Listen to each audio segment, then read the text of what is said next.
Cleanup is far from over, including on Aquidneck Island, with both heavy equipment and help from strangers are playing a role. Kayla Fish joins us from Newport with a look at the progress digging out. Well, we're standing on Ocean Drive in Newport, which is a popular spot, but as you can see behind me, it's closed as public works crews prioritize snow removal in other parts of the city. But we drove around and saw streets that didn't even look like they've been touched. The director of the city's public services tells us that he's urging patience because he says this is going to take a while. We still have a big challenge ahead.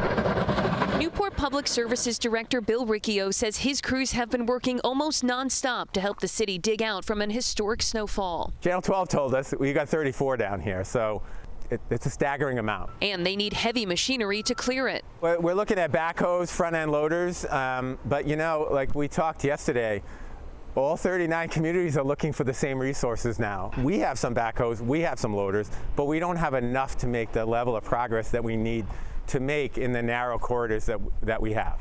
While many of the main roads are down to pavement, it's a much different story on narrow side streets, some with only a walking path cleared. We can't commit to a time frame as when we'll get them all done, but we're working diligently. In some cases, he credits neighbors for stepping up to help. But they're shoveling some of the streets just so they can get in and out. Look at that big one I got! Over in Middletown, we saw some of that. Jackie Jenkins got some help digging out from her new friend, Jose. I was coming up with my brother. We were going to help out our grandparents. And he just happened to come and help.